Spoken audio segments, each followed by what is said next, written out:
也就是说，一张嘴害死了整个的侨务工作啊！一张嘴啊，把整个的侨务工作就在他的那种嚣张、那种自以为是啊，那一种就不愿意低头、那种硬硬的态度下，把整个的事情都走歪掉了。我不晓得我们的侨务会有这么大的量啊！啊，我们有多少侨民会有这么大的量啊？我看他的行程安排起来比王毅还忙哎。哎，比王毅还忙。王毅对岸的外交部长啊，对，我看他比他还忙，他一去就27天呢，而且这一个部会的首长经常有1个月的缺席，真的有国家侨务工作忙到那样的程度吗？我每个人都支持保家卫国，但是这个火箭大转弯会不会还打到我们自家人？大家都很怕，为什么呢？这个是九鹏基地中山科学研究院的九鹏基地今天清晨他们进行了火箭射击，就没想到啊，一枚飞弹升空之后，它下坠了，而且好像快打到别人的村庄我们来看看这个画面。哇！失误，完了！哇，村庄，是啊！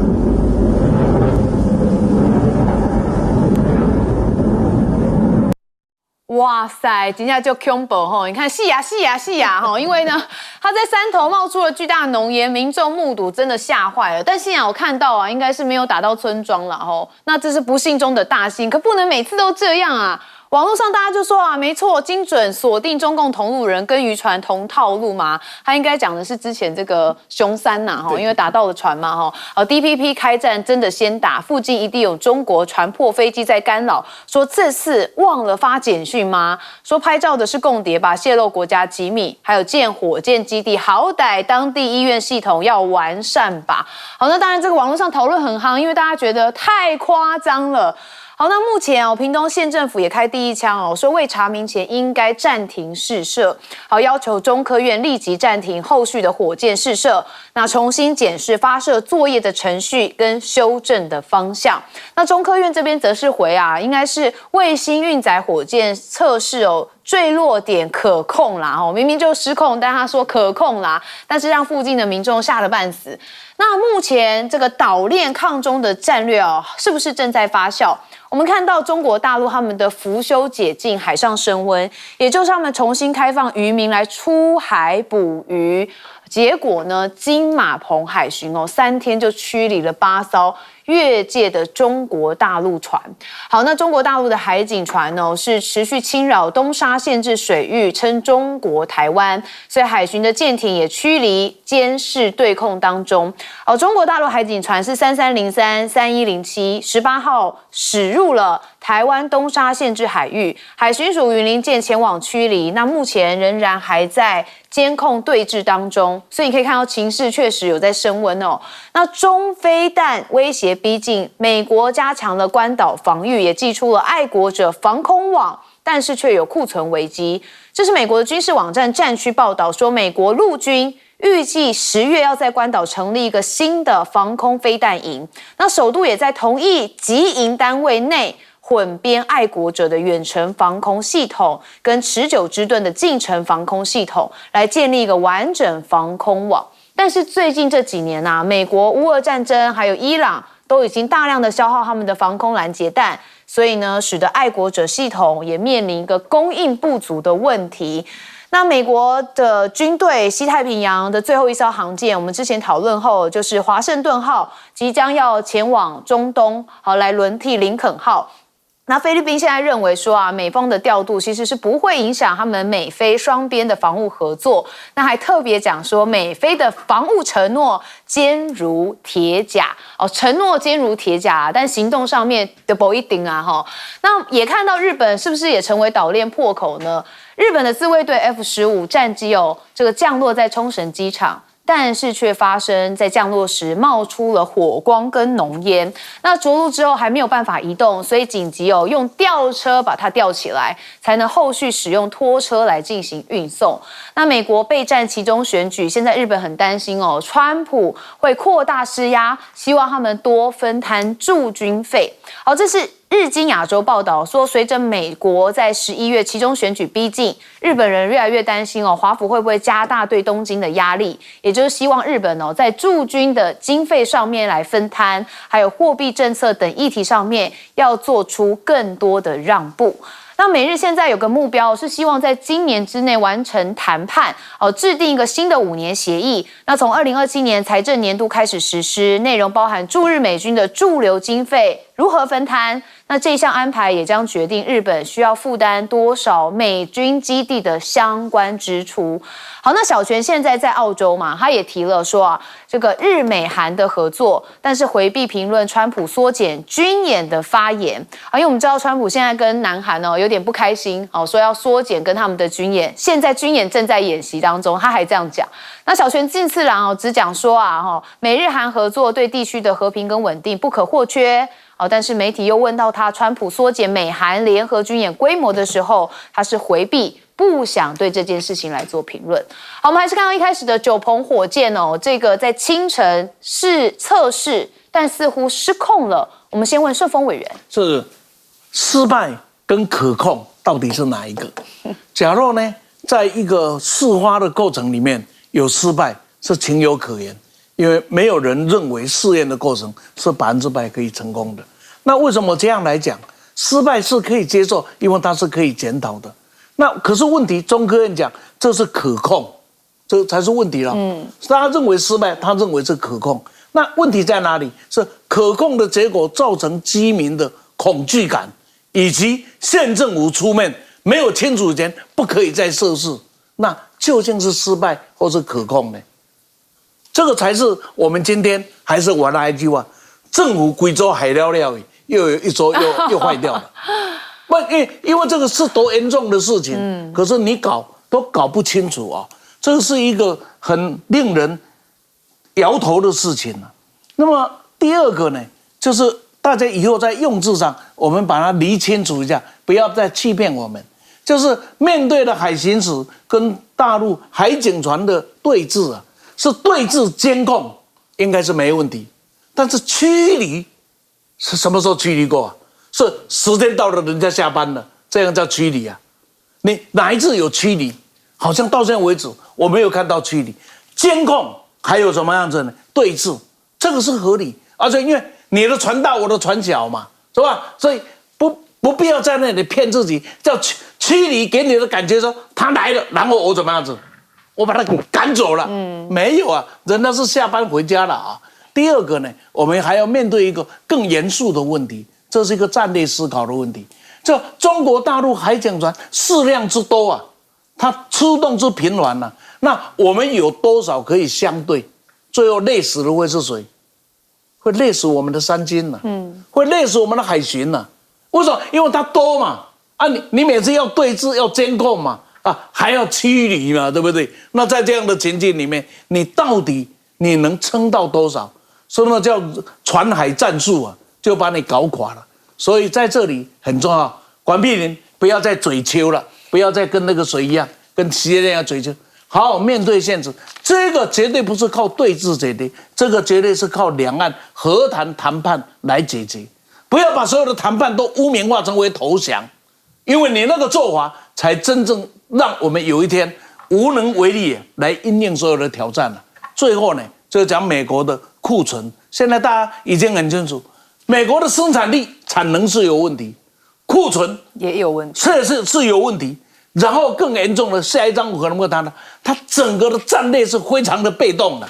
因为你的产能有问题，你的怎么样子，你的这个库存的，你的维修有问题，这个时候你手上能还有多少的准力来准备呢？就一个最近最简单的例子，它的军舰可以停电4个小时，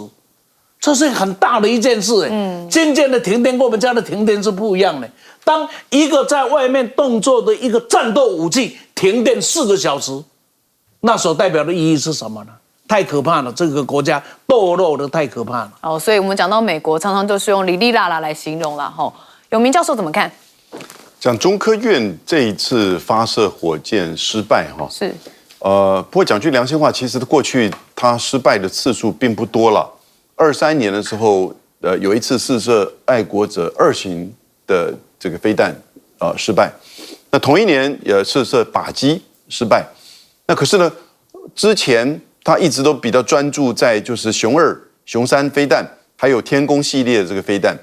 这些呢，它的飞弹的技术的成熟化，我觉得其实大概都成功的。第二阶段，它进入到呢增程的雄3飞弹啊，以及弓3的增程型，还有高弹道武器，这些其实还有那个空射的雄3，那代表它整个也就是射程跟载具的多元化也都成功啊，所以我们中科院在这方面其实作为事实上是有进展，但这一次的失败。中科院自己的说法是运载火箭，那如果他的说法这个是真的话，就表示他现在进入到第3个阶段，那也就是所谓的大型火箭，或者是太空载具，因为运载火箭嘛，我就想，那是不是因为运载火箭代表的是什么？是整套的不同于过去只是飞弹或者是载具的这种测试而已咯？那这个是不是代表？中科院在未来的发展要走向一个新的阶段，我不知道，我只是从表面的资料我们来做分析，那有可能如此。各位，我觉得其实在8月15号靖国神社参拜事件，也就是高市早苗摇拜，然后呢，日本的防卫大臣亲自前往靖国神社参拜，自民党的4个高官共同都先后前往靖国神社参拜，那就只是差。高市早苗没有自己去参拜，其实整个都已经做到饱、做到足。那因此呢，你就看到在这段时间的前后这个区域的国家都有在动作，包括我们台湾。因为这个事件，那我个人认为这个动作加起来，其实整个东亚的对抗阵营已经很清楚。那就是美日台澳，还有呢中俄朝，韩国跟菲律宾。在做管控，在保持距离。先讲8月初，其实中俄的军舰就绕日本一圈。8月13号，普丁第一次登上了日本主张的北方四岛南千岛群岛。8月14号，菲律宾总统小马可斯开记者会，不可以用菲律宾的领土去参与到台海战争。8月15号，然后呢，韩国跟中国就召集，然后发表批判。高市，那美国呢去支持日本在北方领土的主张，然后呢，美国对于韩国这个作为说，要缩减美韩的军事的演习，所以为什么小泉说，美日韩其实美日韩大概已经不容易了，美日韩都已经不容易了。那台湾在8月15号说尊重日本历史议题的多元这个做法，我不知道什么时候历史议题还有 DEI 了，所以现在你看到的就是说。这些国家在这个时间点刚好都表态，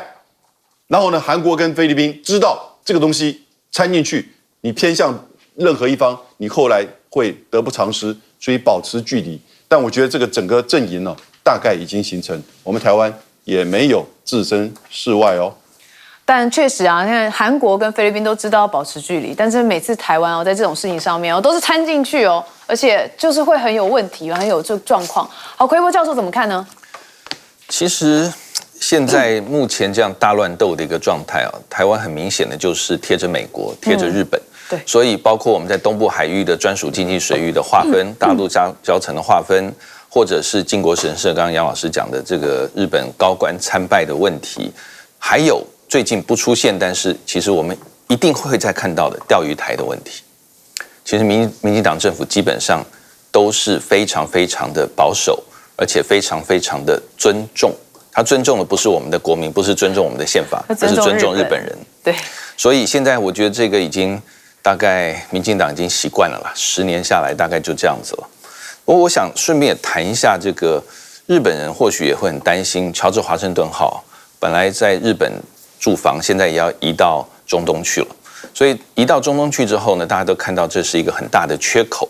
但是这个缺口其实它是有它背后的战略还有政治的逻辑在的。战略逻辑其实就是美国，各位如果记得在奥巴马时代，他说我要让海军在亚洲有60%，欧洲、中东40%。可是现在看起来，西太平洋没有美国的航母了，所以他那个60%比重绝对现在达不到。那也就是说，美国的这个军力从欧洲转向印太之后，又转回去中东这个地方了。那另外呢，从政治上的推测，因为川普觉得中国是我的威胁吗？他很大没有错，但是有我在时，习近平不会动武啊。川普很有信心啊，所以他觉得说这个航母先移开这个西太平洋，觉得没有什么问题，对，真的没有关系。但是美国也不是笨蛋啦，美国他也准备好了一些后手，在航母走的时候呢，美国可以做一些危机的因应，譬如说美国的核子潜艇，它的洛杉矶级，它的维吉尼亚级，其实在水下对于中共的水面船只是个很大的威胁。还有再来美国的 B-2 长程的轰炸机，而且这个 B-2 不只是丢炸弹了，它已经可以改在空中对船舰的飞弹。那这个飞弹等于强化了 B-2 的这个作战能力，还有它的 B-52或 B-1B 等等的长程轰炸机。这个美国其实国际上他说一啊，没有人说二了。是，再来还有提风飞弹或者是海马斯，我们常听到这种以陆基为主的飞弹，它可以封锁宫古海峡、封锁台湾海峡，甚至像这个巴士海峡等等的，这些都是美国留下后手。所以美国航母走了，但是它并不是让权力变成真空。不过台海现在的局势升温哦，倒是真的是事实哦，所以我们可能要看一下后续的发展。好，我们休息一下，马上回来继续讨论。美伊现在还没有结束哦，那川普又出招了，他现在把荷姆兹海峡说为美国的新领土哦，他直接把它这样子标注在他的真实社群上面。好，那这引来了伊朗的副外长呛瞎说啊，这个荷姆兹海峡的开放跟关闭由伊朗决定，警告美国在不接受战败现实、持续沉溺于妄想之前，伊朗会继续的实施封锁。好，那伊朗的国会议长卡利巴夫则说啊，别再等那些小丑变什么事机哦，来收拾你们自己搞出的烂摊子吧。好，那伊朗烙话美国不履行哦，6月协议就别想重开，把荷姆兹海峡会关到底。他已经看到川普的软肋后，就是荷姆兹海峡。那中东和平的前景很暗淡吗？美国的官员哦，现在说啊，川普要求谈判团队暂停跟伊朗来进行接触。好，这是 CNN 的报道啊，说希望等到伊朗领导人释放出新的意愿，表明愿意达成他所寻求的协议之后，再重启接触。好，但前几天我们不是也才有报道说啊，其实好像要用另外一个这个中间人来跟革命卫队的领导人有进行交谈，所以你看也看不懂到底美国是在玩两手，还是有其他的这个 boss 嘞那模拟伊朗猎杀美国 F-35的隐形战机吗？现在解放军在实弹射击的测试当中，他们使用了可惜式的防空系统跟红旗16防空飞弹来进行协同射击。演习当中，大多来袭的目标是由红旗16负责拦截，至于可惜式的防空系统，则是以猎杀逆踪为目标。好，那目前我们也看到川普啊，最新讲到习近平9月要来访美。但是啊，他说他到中国的时候看到好多伟大的建筑，但是美国没有。我们来听听他怎么讲。Years they haven't had any big, like we have President Xi coming on September 24th or so. I think it's September 24th, and we'd love to have 2,000 people coming to dinner and celebrating a nice evening, etc., etc. But we only have a room that's going to hold 89 people, and 89 people is not appropriate. So maybe more. 反正他心心念念就是要重申建设白宫宴会厅的重要。好，也说习近平9月赴美说不只要红地毯，北京更大的盘算曝光，说是要推动川普绕过传统政治跟官僚体系，以北京熟悉的由上而下的方式来管理美中的关系。那说这个很离谱，因为五角大厦竟然要审查30所的美国高校对外的合作。那南华早报则报道说，更名后的孔子学院也被纳入，那显示中国是五角大厦这项稽查行动的核心。那哈佛 MIT 其实也被点名，国防部用经费威胁跟中国合作的30所大学。那现在中国驻美大使是说反对这种正常的科学教育跟学术交流政治化，那希望美方要摒弃冷战的思维。那我们还是看到一开始的荷姆兹海峡这个东西呢，当然我们已经吵很久了，但是川普目前是把它当作他们的美国新领土。哦，虽然这个是不切实际的，但他还是这么做了。永明教授怎么看？我是永明教授。对，sorry。好久川普没有帮我们制造这个笑料了，我觉得蛮好的。那基本上赫尔姆兹海峡是美国的新领土，那如果真的是的话，其实也不错。那大家就是不是给缴费给美国就可以了？当然，它实际上是被伊朗所控制的。美国现在在整个中东地区两大困境：第一个，它怎么去再持续的跟伊朗打消耗战；第二个，它怎么在中东还守住它传统的盟邦。还有他的军事基地，你真的知道打一场仗打输了，那个后果是很严重的。而美国输了2次，2月28号打了4月7号输了1次，7月7号打到8月中旬也输了第2次，他不愿意认输。然后呢，现在赫尔姆兹海峡被控制，油价在91块美元波兰特原油。然后你看到所有的海湾国家现在不可能美国的军事基地再回去。沙烏地阿拉伯跟土耳其跟巴基斯坦已经组成了一个麦加协议3国的防卫同盟，而且他说不是针对伊朗，其实是担心以色列，还有担心后美伊战争，美国减少对整个中东驻军的影响。现在美国的战争部已经有这样子报告出来了，而那个战争部长赫德塞斯可能会很快的下台了，因为他一定要这个背负这样子的这个战争不利的罪名嘛，所以美国现在持续打消耗战，但这个消耗战，你觉得还是像以前一样继续消耗的伊朗，美国不受影响，还是对美国的消耗更大呢？美国的军事、经济、国际的能源，还有通膨、政治，所以我觉得这个大概的持续的这种不战不和、非战非和、和谈的和，会一直到美国选举结束。美国会输了，共和党会输了众议院。这个时候，其实川普在这个时候刚好跟这个整理的相反的是，我认为川开始在回到建制派了，因为他这种川普式跳跃的政策，从全球对等关税到对伊朗的开战，通通失败。现在又回到所谓的本土防卫，美国优先，中国才是你最大的竞争对抗的对手，这个是一直所有的这些国际关系学者、战略学者告诉美国，都不断的讲啊，这个才是重点。那我觉得川普大概了解，但不过是他认为他可以用他的魅力外交，然后呢去影响这个习近平，去影响金正恩。你看他之前川普跟金正恩见了3次面呢，是，他现在照片又拿出来用一用啊，那习近平又怎么样？所以我觉得中国大陆也不会吃亏上当。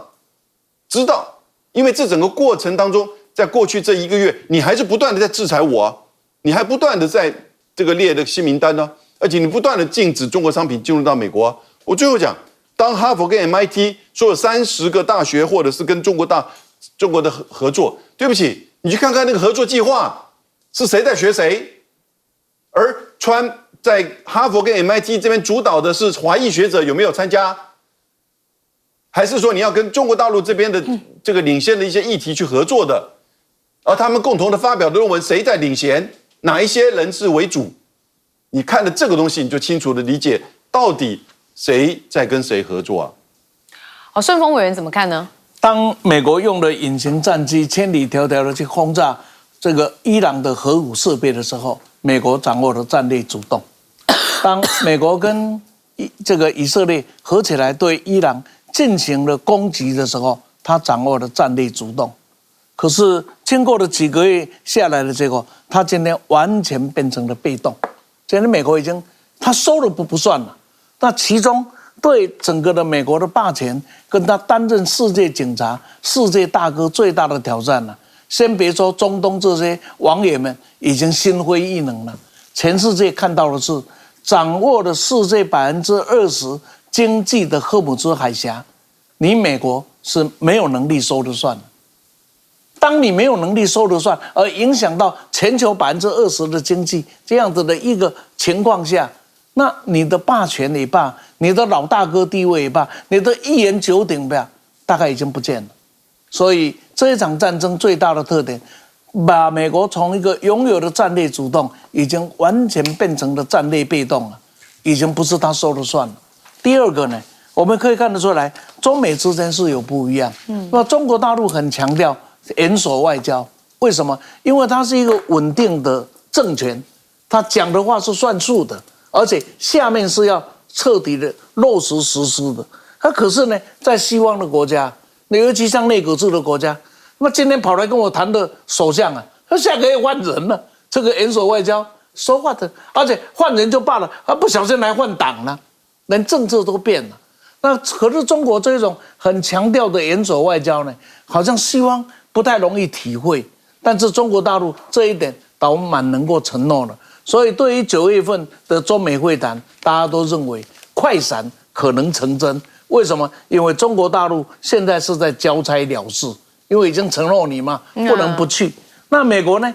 希望你非来不可，只是保留了颜面，两边的博弈输赢之间呢，谁需求于谁的之间，已经看得够清楚了。好，对，因为现在说川普，这个习近平到华府这边去，应该只会去白宫哦，马上连联大好像都不去嘛，哈。好，奎波老师怎么看呢？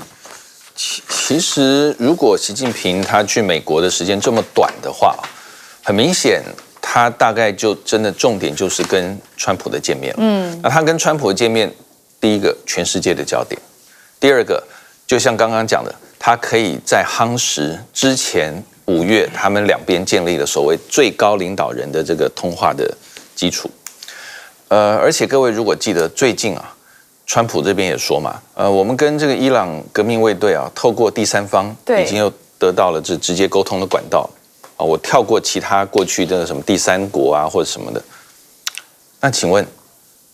川普，我只是假设啊，在5月访问完北京走了之后，他会不会跟习近平说，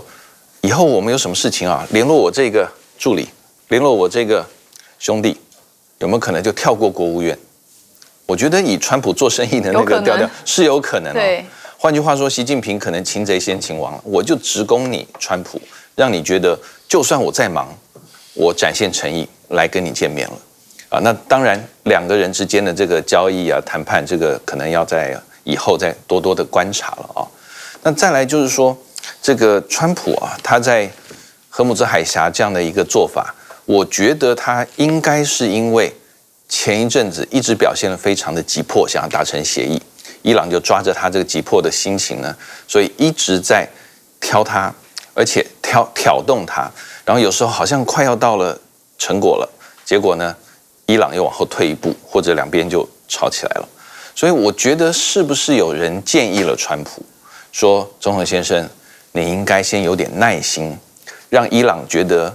你不是那么急迫的要跟他达成协议，而且你的拳头要准备好。我觉得川普可能是有这样的一种建议之后啊，所以他现在想要拿回主动权。拿回主动权就是表示我不急，但是呢，我的拳头已经逐渐握起来了。你伊朗再看要怎么办？因为不然的话，我觉得前面的谈判步骤，川普实在是太急躁，所以每一次我们在这边谈到最后，然后没成，他走了。对，大家有没有觉得好像鬼打墙一样，永远一直都是一直回到原点。对，所以我觉得或许有高人给他指点了一下谈判的这个技巧。但是我最后我想讲一下，就是美国跟大陆的这个高等院校的交流受到了阻碍啊。或许美国认为说，不让中国大陆，包括像复旦大学、上海交大这些，我们都会去打交道的学校，不让这些学校跟我们接触。中国大陆的 AI 相关的，或者是量子力学的这些高科技的实力，它会受到影响。追查事件真相，掌握政局变化。观众朋友你好，欢迎加入新闻大白话，我是主持人谭英文。节目一开始，我们来介绍今天的特别来宾。首先是前国安会副秘书长杨永明老师，议伦好，各位朋友好，以及政大外交系教授黄奎博。主持人、观众朋友大家好，还有前立委李胜峰。主持人好，大家好。好，观众朋友，我们来看这一位徐家清哦，最近他的仇恨值很高，而且有频登媒体版面。主要一开始呢，是因为民众党有发现啊，徐家清今年出国好多次哦。我们看到啊，他在2月份的时候出国27天，4月份的时候又出国26天呢。那4月份到5月份的这个26天哦，还去吃了这个甜点嘛，还看了大盟吼。那当然，徐家清都有话说，甚至他也说啊，我在网络上有这个5 5页的报告，就是因为不想让中共看光光啊，不然要怎样？结果现在什么东西都说无可奉告，为虾米嘞？因为今天早上啊，他也到了立法院。那主要就是因为我们 TVBS 的独家报道说，他又要出国27天，时间就会落在8月20号到9月15号。哇，这个侨委会委员赖总统，我摸摸头好，那当然先前被民众党质疑出国嘛那当然呢，现在也传出他又要再出国27天，去欧洲还有瑞典多个国家参加侨务活动。那今天早上他来到立法院，被大家问到底要去做什么呢？好，我们来听他怎么讲。部长出国都不能讲任何讯息的 ，OK？ 这是基于国家安全的因素，对不起。所以我刚刚说无可奉告不是开玩笑的，是真的，这个我都不能讲，好不好？这个是我们都是基于权责跟相关的规定，谢谢。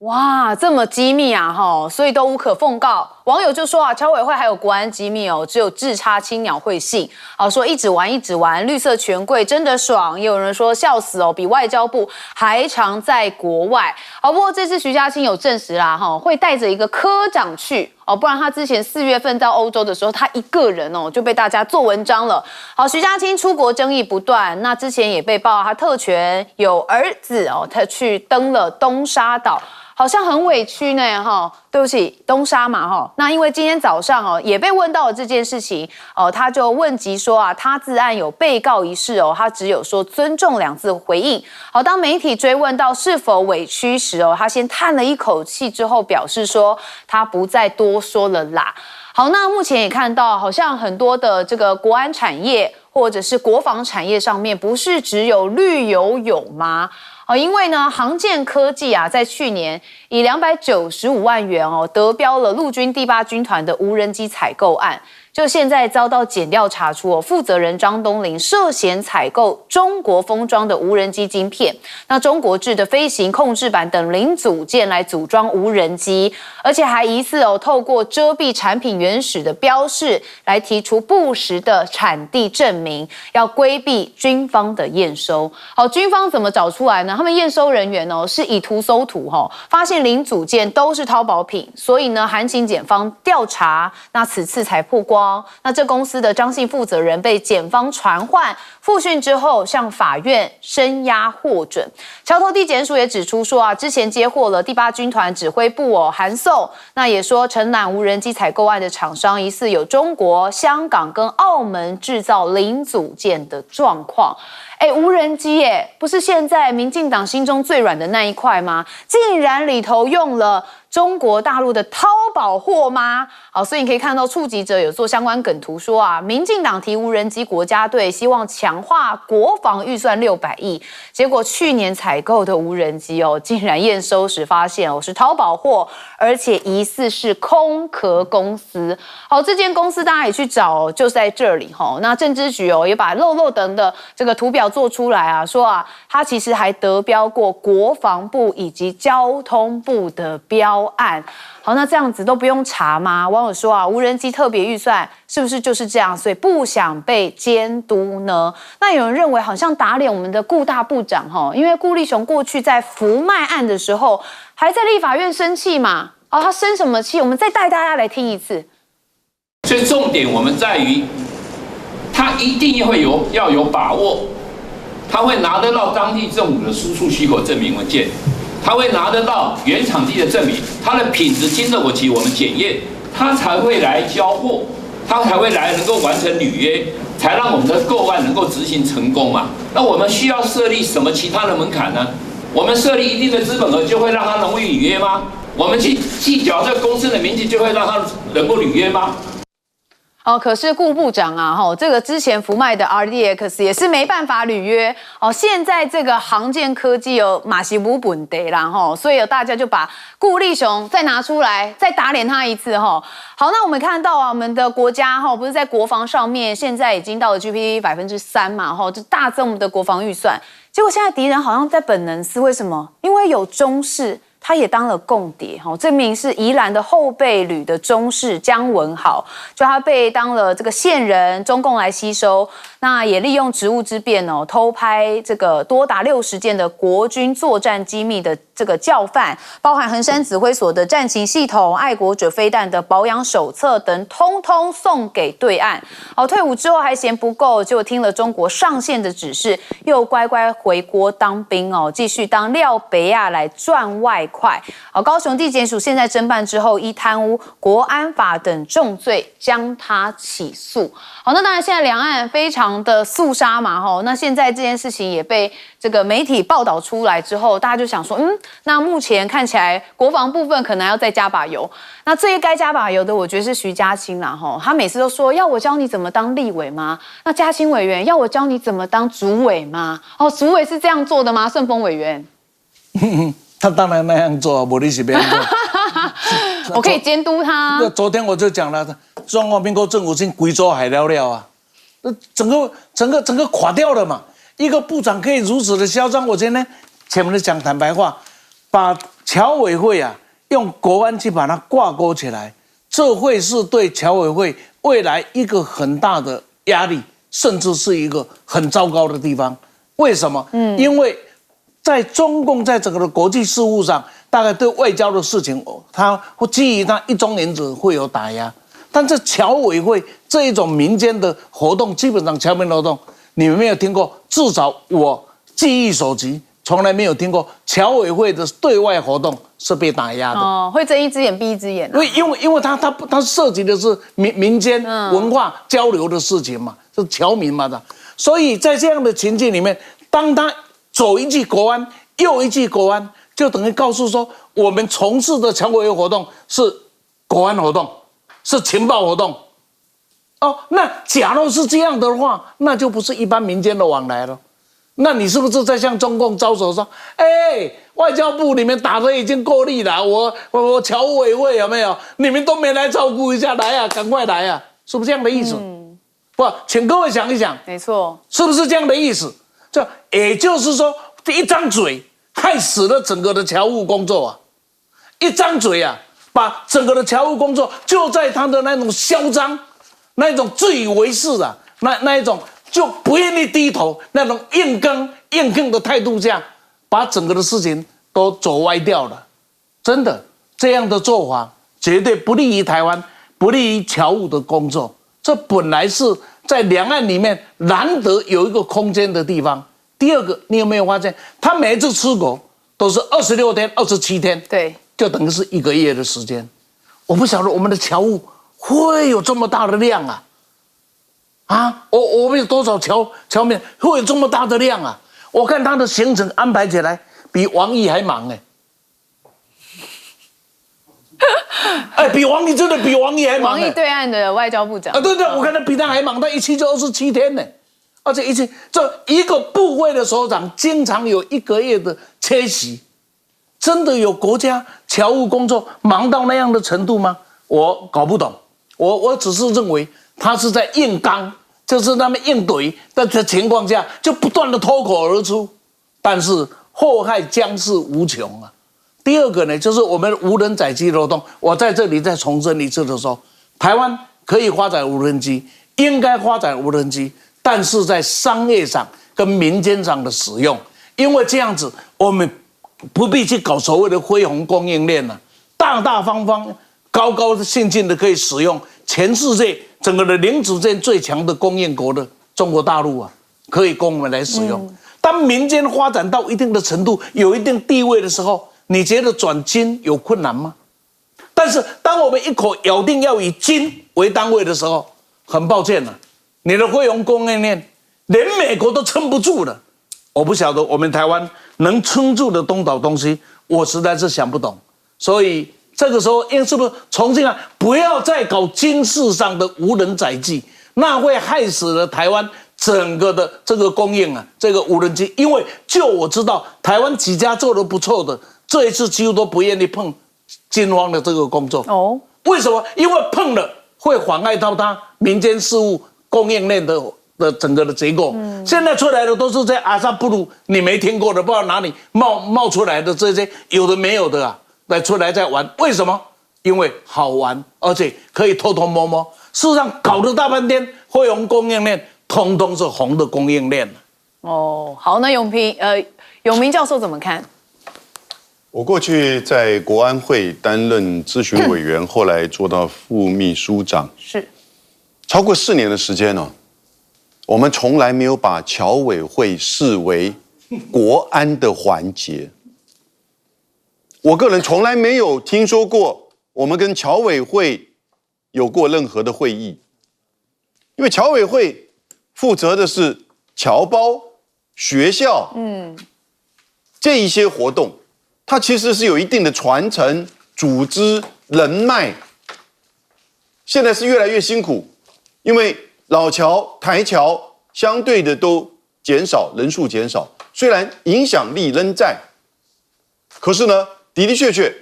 跟中国大陆的各地的侨胞比起来，有些相互合作、合办活动，有的时候呢，外交的因素会介入，会看到新闻，但是大家不会把它视为在国安的手伸进去。这一次徐家清这么讲，两种可能都不好的结果。第一个，他自己随便乱讲，拿这个东西来去做遮掩，我就是不讲去哪里，对不对？因为各位，我去整理一下他到底过去这整个就是出国的这个情况，多少天？他是出国5年，出国47次，花了2383万。这5年他去过几次非洲？2024年5月去过奈及利亚，他去过几次中南美？我们看到的资料是2025年的8月，他去过中南美。东南亚呢，其实也有几次，好奇怪哦！你5年出国47次，你都去哪里？看起来都是去西方国家、欧洲先进国家。欧洲的行程5天可以变成20天，我就不太了解了。这个都跟国安有关吗？所以第一个可能是他故意拿这个东西来去又一次的遮掩他出国的目的。第二个是赖清德政府真的把国安的手伸到侨务工作里面去了。所以徐家清也许我不知道到什么程度，他也许个人出去，他就可以再去从侨务里面去安排国安的这个了解一些情况吗？我很质疑。当然，当地会有侨务的工作人员，当地会有国安局的工作人员，或者是外交部的人员。我讲的这边都已经太多了，是不是有这样的一个情况？那就会如李正峰委员所讲的，你在全球的侨务工作、侨校工作，你也把它当做一个国安工作，那你面临到跟中国大陆这样的这种竞争跟打压，会产生怎么样的冲击？我觉得这个东西其实是非常严重的。对，是非常严重的，所以媒体一定要去进一步了解，这个到底有没有影响到当地的这些侨务的工作？你至于讲到各位，你知道今天呢，是大陆很有名的人形机器人公司叫宇树，它的股票上市的今天，它今天 IPO， 股价跳得不得了。它最近弄出了一个机器人叫超人，原地跳高2公尺，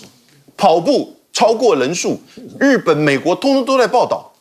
然后呢，它是结合了 AI DeepSeek， 共同为这个整个生产线上面，比如说邮包的这个检视，它一分钟可以看上千个，在做那个分邮包邮件，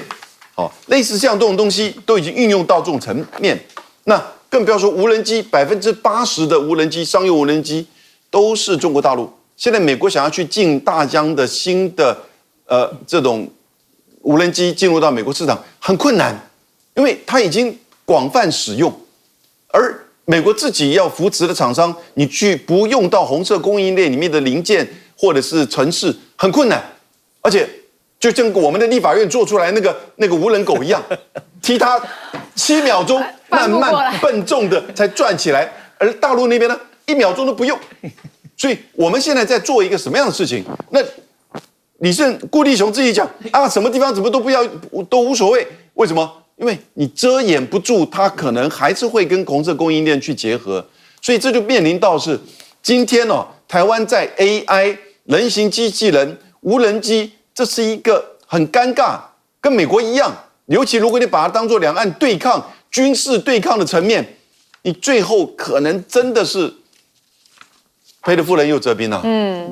这都是隐忧啊！刚刚这个导播有帮我们 take 那个语速机人跳高的那个画面大家就看到非常惊艳。奎博教授怎么看呢？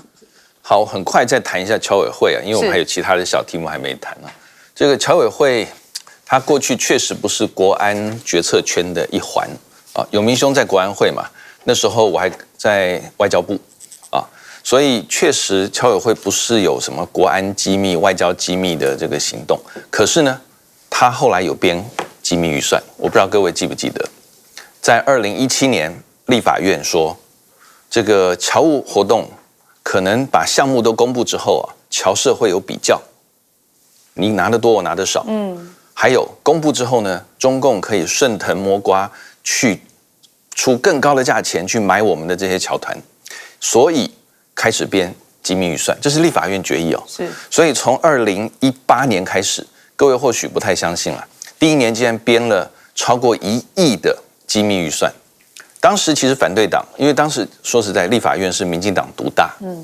反对党一直问说，你编机密预算，你是不是想给这些独派侨团，你又不敢讲，所以偷偷给他，反正机密预算嘛，大家看不到。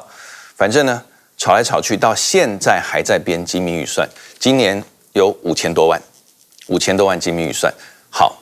他出去的行程是不是机密？这个由侨委会自己认定，因为我们都是外人。可是呢，我只希望说，这侨委会委员长他出去的这个行程，如果是机密的话，就要多去接触这些关键的侨团，甚至出去接触一些重要的外国政界的人士，而不是我们前阵子看到的是一些非常软性的行程，吃甜点、看电影。对，所以这个我觉得侨委会自己必须要再做进一步的澄清还有约束。好，那再来就是我们的这个陆军的中士这个沦为共谍的事情，我觉得当然要严惩严办因为作为国军，竟然可以受到金钱的诱惑，然后一而再再而三，退伍之后又再加入帮中共收取情资，这个我觉得只要是我们国人应该都没有办法接受。但是我们另外再想回来，为什么会变这样子？最近我听到的一个说法是，我们薪水还是太少薪水少，那当然就容易受到外面的诱惑。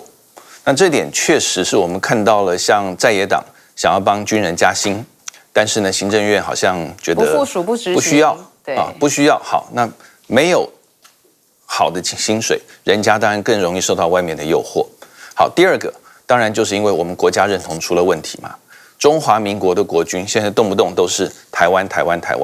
然后呢，外面的一些主权的或者是相关的经济水域的纷争，几乎民进党政府说尊重，我也不跟你抢，似乎我们只要乖乖的缩在台湾就可以了。